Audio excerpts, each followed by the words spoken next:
Yes, and there it is. Mr. Arlinghouse, a couple minutes ago, I didn't think I was going to be able to talk today because there was a glitch. It would not let me record. Can you imagine that? A day without Ken Horton is like a day without sunshine. Right, guys? Yeah. Today is, yes, Friday, March the 5th. And we are talking about modern European thought. Riveting. But before we do that, I hope you all took a chance to look at this. Mr. Arlinghouse, I didn't know this. I didn't know this until maybe, I don't know, 2, 3 days ago. All right, see, look at my mathematical equation. This is the old flag of England, Mr. Arlinghouse, plus this is the Scottish flag. And they put them together and made this. Tell me, Mr. Arlinghouse, that's not just right. Am I right? Now, I actually had a couple of students in my class that I knew that already. And then, of course, they quit saying it after I quit ducking their head in the toilet, but that's okay. Now, so let's talk about the advent of modern European thought, in particular, the subject of philosophy. Even saying it, Mr. Arlinghouse. I mean, there's some things I just don't get, philosophy, the way of looking at life. I knew one person, and you should never make fun. You should never make fun of any pursuit of knowledge. I only knew one person when I went to college who majored in philosophy. I always wondered what he did when he got out of college. I don't know. He's probably piloting a space shuttle or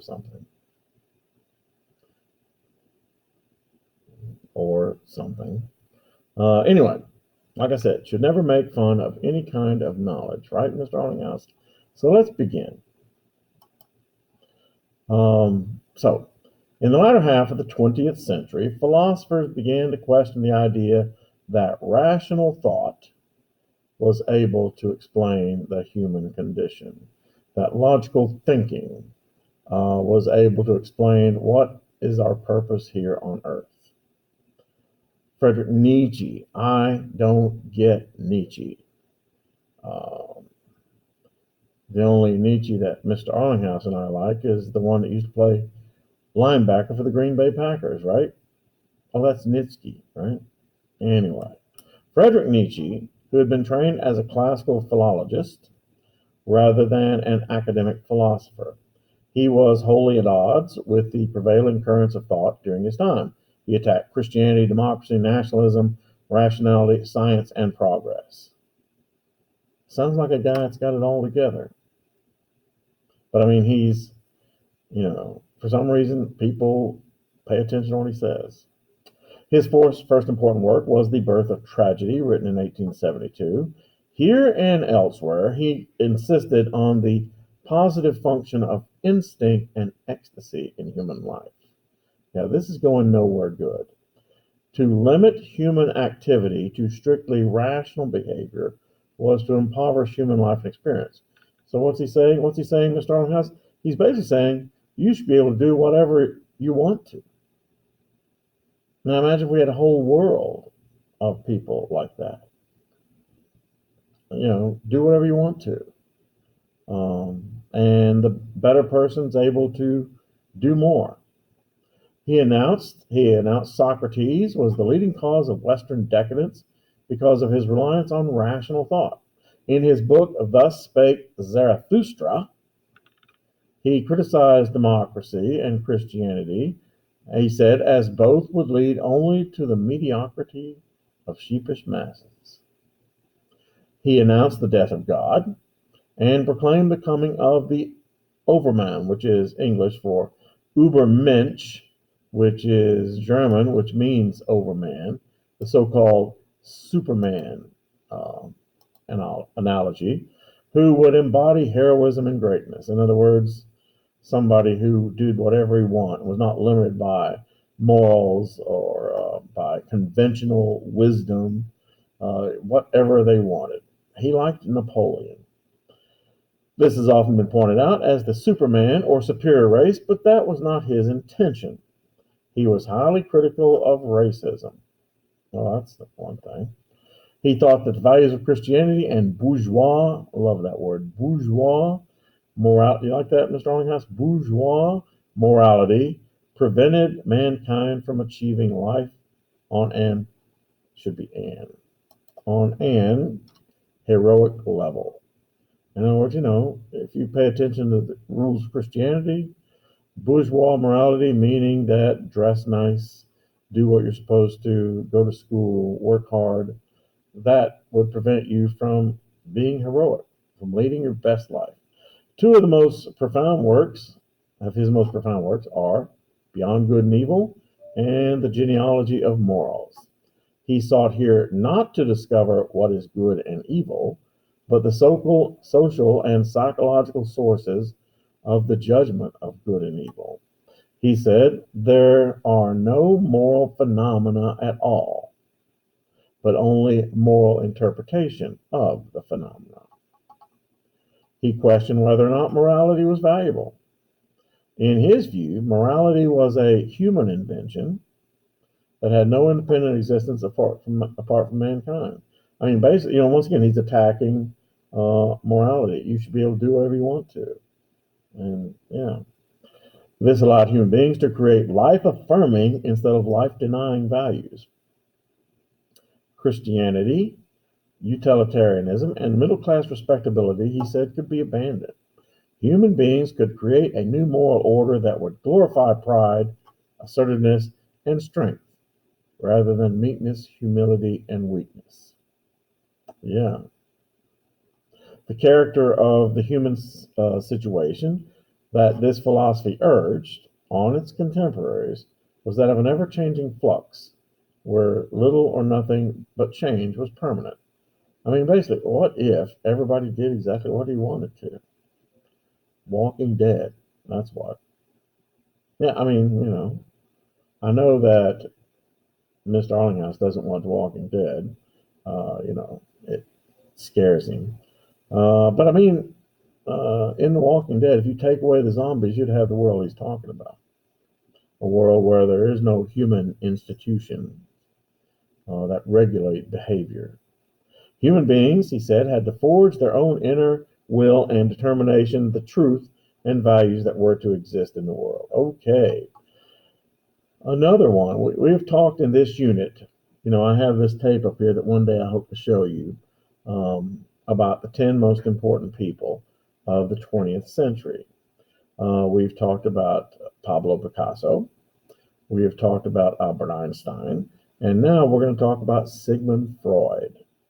Yeah, Time magazine called them 3 of the 10 most important people of the 20th century, of the most significant people.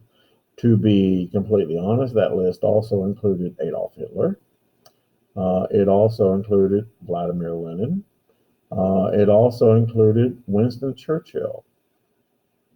But also John Lennon, Dr. Martin Luther King, and Gandhi. Yes. So, Sigmund Freud, an Austrian brought into the Victorian, and Henry Ford, brought into the Victorian European world a whole new exploration of the inner reaches of the mind called, and that's the word you have to remember, psychoanalysis. Now, see, here's the thing about Freud.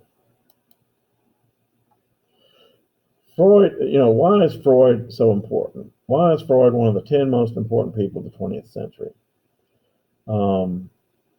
Because Sigmund Freud, an Austrian-born Jew, Sigmund Freud was the first person in the history of this planet to say that, the mind is an organ that is physical as well as mental.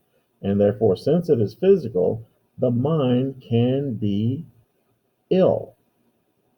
There is such a thing as mental illness. and that mental illness can be treated. And the process for doing that is referred to as psychoanalysis. He came up with the idea of psychoanalysis. Interestingly enough, he first began using hypnosis to get his patients to talk. But anyway, we're going to get back to that in a minute. But the other thing you need to remember about Freud is that just about everything he came up with has been discounted. I mean, all of his ideas, all of his theories of, the Oedipal complex, for example, that baby boys love their mother and hate and want to kill their father.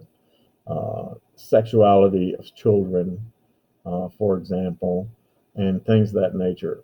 Just about every one of his ideas was discounted. In fact, they were discounted by his immediate students who followed him and, kept building on the field.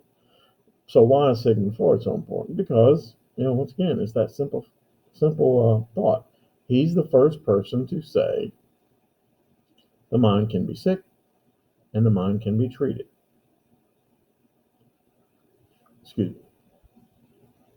Freud, as it says there, 1836-1939, operated a medical practice in Vienna until he was driven out by those friendly Nazis in 1938. He collaborated with Joseph Breuer in a book called Studies in Hysteria.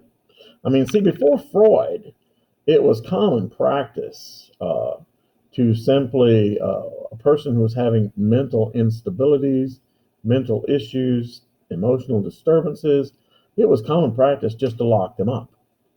And sometimes being locked away was in a mental institution, and sometimes it was in a prison.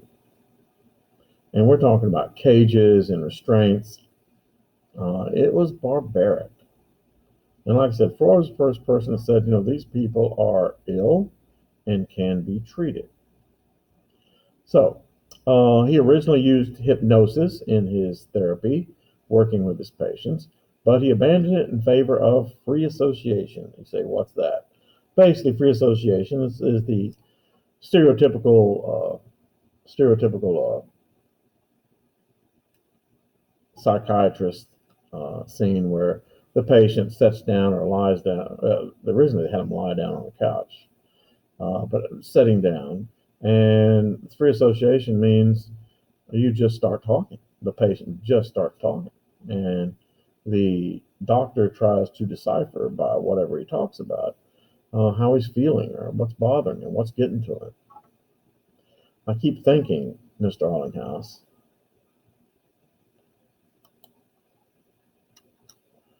pardon me, of a funny, and I think it's funny, okay? I think it's funny, Mr. Allinghouse. Mr. Allinghouse, do you ever watch Family Guy? And I know you probably don't, you're too mature. Most adolescents are too mature for Family Guy, but hey. So yeah, I like Family Guy, particularly old Family Guy. Well, in one of the episodes of Family Guy, in Family Guy, you have Peter Griffin, this very large person. He has a family, and the family includes teenage girl, teenage boy, and a dog that has the ability to talk. And it's just he drives a car and he's human as everybody else, Brian. And then of course the little baby Stewie and his wife Lois. And Brian, the dog, was talking about, they always have flashbacks. And Brian was talking about the fact that he was seeing a psychiatrist, and Brian's laying on the couch, and it starts to relate to the psychiatrist his dream, and in the dream, Brian is driving a truck down the road, and of course, the entire Family Guy genre, the Family Guy world, happens up in Rhode Island, in New England. I mean, it has a whole culture to itself. Boston, Patriots, and all that kind of business. But anyway, he's driving down the road somewhere in a truck, and he runs over somebody. And Brian gets out of the truck, looks down, and says, "Oh my God, are you Stephen King?" Well, for those of you who read books, books, and I used to. Stephen King is an author of horror novels, and short stories, and everything in between. Very prolific. He's written a lot of stuff, and a lot of his stuff has, made it to the movies. For example, The Shining. For example, Carrie. For example, The Shawshank Redemption. For example, The Green Mile. Which I know they're not horror, but I mean they're Stephen King writings, and so. And the reason why this is kind of relevant, Stephen King himself was one day walking his dog down a road, and some guy just ran over him in a car and kept on driving. Almost killed him. I mean, it almost killed the guy. So anyway, Brian gets out of the truck, looks down at this person that he's run over, and says, "Oh my God, are you Stephen King?" And the person says, "No, I'm Dean Koontz." And of course, half you're saying, "Who's that, Dean Koontz?" Well, if you go in the library, any library, and go find Stephen King novels, and there'll be a whole passel of them. Well, right next to them, it's in fiction, horror fiction, is Dean Koontz, Koontz. Dean Koontz is a Stephen King wannabe, and I tried reading his stuff, and I'd be like, I'd just toss it aside after a couple of them, and never went back. And so Brian and the guy says, "No, I'm Dean Koontz."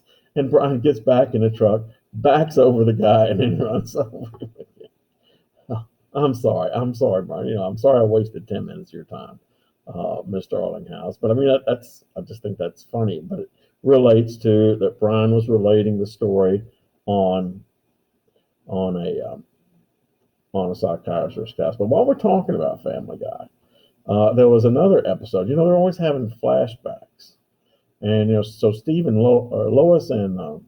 Lois and Peter are talking about something, and Peter says, "Yeah, but at least it's better than that latest book by Stephen King." And so, of course, it flashes over, and there's Stephen King sitting in a publisher's office, and the publisher's across the desk from him, and the publisher says, "So, Mr. King, tell us about this new book that you're writing that we're going to publish." And he says it's about a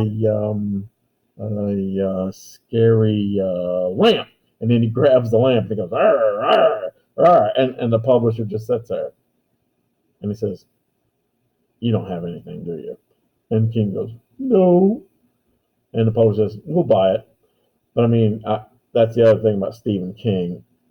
I read Stephen King just religiously, and until a lot of his stuff got really kind of contrived and the same and over again. I remember reading one of his books in the Tower series, the Gunslinger series, and about halfway through the book, I was like,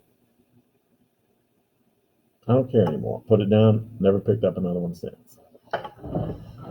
Yes, and I know you'd think that all social studies teachers would be reading all kind of things about deep historical books and things like that. Think again. Give me a good documentary. I'm sorry for wasting your time, guys. So back to the matter at hand.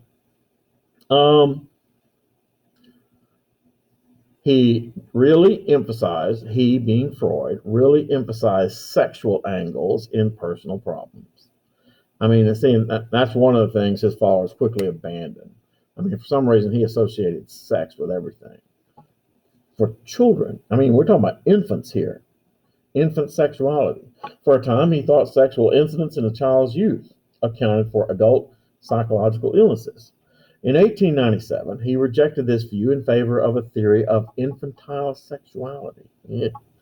Freud thought human beings were sexual beings from birth to adulthood. He questioned the most basic assumptions of childhood innocence. Freud took on psychic phenomena of dreams. Yeah, and dreams are, well, like Brian. What are dreams? To be real honest, to this day, nobody really knows what dreams are. Some people, and I believe this, I believe that your brain sometimes just needs, well, your brain needs stimulation. And if it has no stimulation, such as if you're sleeping, it creates its own. Sometimes you remember it, sometimes you don't. Anyway, back to the matter at hand. Romantic writers had taken dreams seriously, but serious scientists had not. The dream, he said, is a disguise for fulfillment of a suppressed wish. During the waking hours, the mind represses or censors certain wishes, which are important to the individual's makeup, as conscious thought is. And so it then it comes to the surface in a dream. Freud's book, The Interpretation of Dreams, is considered one of his most important works. Freud continued to maintain the significance of the human unconscious thought, the id, the ego, and the superego. Let me see if I can get these straight. The id is what you want to do. The ego is what you have to do. And the superego is the compromise between the two. Do you understand? I mean, the id is your animalistic side saying, I want. The ego is says, I can't have because that would be uncivilized. And the superego is the compromise between the two. He acknowledged the roles of instinct, will, dreams, and sexuality. But like I said, he was both romantic in thought and a son of the Enlightenment. But once again, most of his followers blew him off. He wanted humans to live free of fear and illusions by rationally understanding themselves and their world. He was hostile to religion and spoke of religion as an illusion. Freud wished to see civilization and humane behavior prevail. Freud did not want humankind to lose all forms of repression. He believed that excess repression could lead to mental disorder, and he was pessimistic about the future of the civilization of the West. He saw the Nazis coming, basically. Okay, Roman 21. Carl Jung was one of Freud's students and disagreed with just about everything he said. Jung questioned the value of sexual drives in analyzing human behavior. He also put less faith in the guiding light of reason. Jung regarded human beings in the 20th century as alienated from the collective memories of previous generations. Huh. Well, everybody is. Everybody is not in touch with what people in the last century went through. Jung, in his Modern Man in Search for a Soul, tended towards mysticism and saw positive values of religion. Freud was highly critical of most of Jung's work, and vice versa, to be honest. By the 1920s, the psychoanalytic movement had become more fragmented, splintered. The psychoanalytic movement greatly influenced the 20th century, however, and it really does, because acts that may have just been looked upon as being criminal, 100 years ago, now, if a person can successfully prove insanity, I won't say the punishment is zero, but the punishment is muted. It is, a person who acts in response to madness, is not treated as a person who is acting rationally when he commits a crime. All right, Romero 22. While the idea of the 19th century liberals was that people should use their intellects to vote their conscience, as time progressed, it was theorized that more and more political science and sociologists portrayed politics as being completely irrational. Yeah, because to be honest, I won't say it's an easy thing to sway the masses, but there is a danger. I mean, my goodness, I don't want to get too political here, but if you look at what happened on January 6th at the Capitol, half the people, operating on conspiracy theories, the other half of the people saying, another half of the people saying that the people who participated in that horrible incident were fake Trump supporters and extreme liberals and Antifa people, who, that's what he's talking about. That politics can be manipulated. Racial theorists question whether rationality and education could affect human society at all. Sociologist Max Weber regarded the emergence of rationalism throughout society as a major development in human history. Weber saw bureaucratization as the basic feature of modern social life. He disagreed with Karl Marx that capitalism was the driving force of modern society.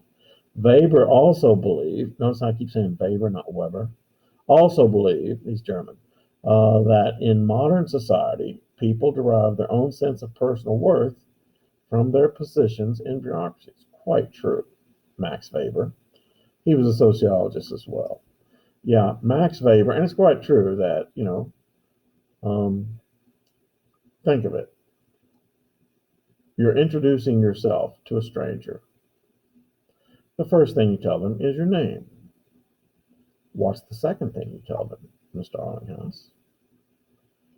Well, if you're in high school, you probably tell them what high school you go to. And see, a high school or school is a bureaucracy. But if you're an adult, do you know what the second thing is you tell them, Mr. Arlinghouse? You tell them what your profession is, what your job is, what you do. And, that's your worth. Mr. Arlinghouse, summer of 2007, we'll have to sit down and talk about it one day. But the summer of 2007 was the year that I left Covington Catholic and ended up here in the Boone County system. And for about 6 weeks, I didn't have a job. It was the longest 6 weeks of my life because, I didn't have an identity. I'd introduce myself to people and, well, what do you do? And, that it's, for a person's own psyche, it's stabilizing. 6 is a long time. It's a long time. But yeah, people derive their sense of worth from their positions in bureaucracy, where they work, for example, obviously. In Protestant Ethic and the Spirit of Capitalism, Weber traced much of the capitalist push in Western society to the ideas of Puritanism. Puritans felt that working hard would assure their status with the elect of God. Mr. Arlinghouse, do you know what the Puritans say? They say that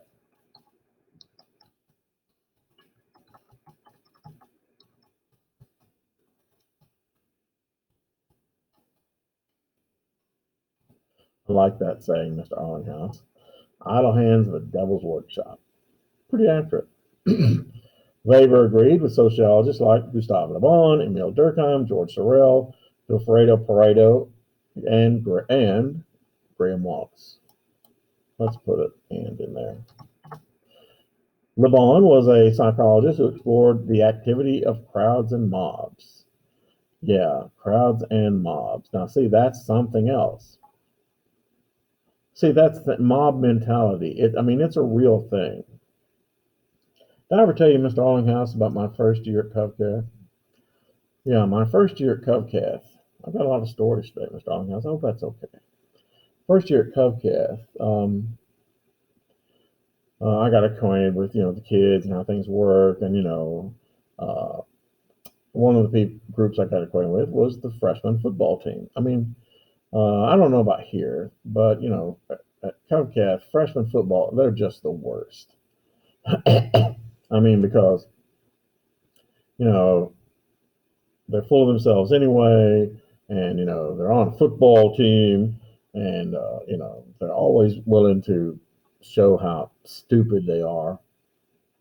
And my point here is that, mobs will do something that is totally out of line. For example, and so I need a drink. If you've ever been to Covcath, guys, in Park Hills, Covcath sets in Park Hills, and as you travel south on Dixie Highway, you go up a pretty good hill. In fact, all of Park Hills is built on the side of a hill. I don't know how they hadn't had more landslides, but they haven't. But yeah, just about everything's on the side of a hill. Every house is built in the side of a hill. Very few flat places at Park Hills. And just south of Covcath, which is, up the hill. Today it's a Skyline Chili. You know what I'm talking about, don't you, Mr. Arlinghouse? It's a Skyline Chili there on Dixie Highway. Back then, back then it was a Burger Chef and Jeff. You remember Burger Chef and Jeff? You're probably too young. But yeah, a restaurant called Burger Chef and Jeff, and it was in this very same location. There, literally at the top of that hill that overlooks the city of Cincinnati, and of course, this Burger Chef, it's on a small flat place, and there's a parking lot around it. The parking lot is surrounded by, a berm, a concrete boundary that they built about 6 inches tall, so no cars would not kind of easily roll off the hill. But it just so happened at that point in time, there was a lot of construction going on in and around that area, and the construction, road construction, and the construction crew had left a lot of these giant concrete culverts. Now you say, what's that? It's a pipe. It's a concrete pipe, and the thing's about this tall, Mr. Arlinghouse. And there were several of them in that parking lot, and so all of a sudden, after every day, the freshman football team, after freshman football practice, they'd make their wander up, and they would go up there to Burger Chef and Jeff and maybe grab a soda or sit around and wait for their parents to come by and pick them up. And so you have a group of freshman football morons up there, and they're out there outside in the parking lot, goofing around, and suddenly, one of them says, "Hey, I bet you won't push that culvert off the parking lot, will you?" "Yeah, I will. I could do it." "No, you won't." And I mean, that's how the conversation. "No, you won't." "Yeah, I will." And so, sure enough, a bunch of those idiots, they push that culvert, and once again, it's a pipe that's this tall in diameter, and it's concrete, and it's about, the thing is good size. It's concrete, and so they push it over the berm, and suddenly the thing starts rolling down the hill, not down the highway. I mean, the parking lot of the current Skyline, and just like then, it was surrounded by, brush, trees, small trees, saplings, things like that. And so they give it a push, and it goes, and, they see it roll, and they go, yeah, and the thing starts rolling, and it starts gaining speed, and it starts running through any tree in front. It's a concrete pipe. And at the bottom of the hill is a brick home, and this concrete pipe rolls through the wall, through a brick wall, through the wall, not into the wall, through the wall, into the living room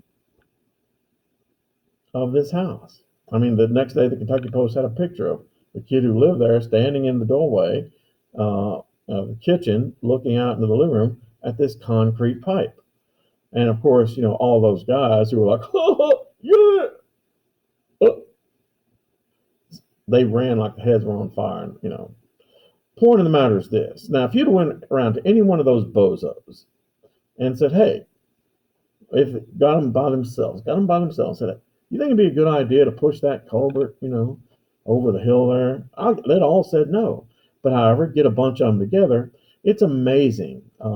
It's amazing, Mr. Arlinghouse, when you get large numbers of young males together, their IQs drop like a stone. Yeah, amazing phenomenon. So yeah, crowds and mobs.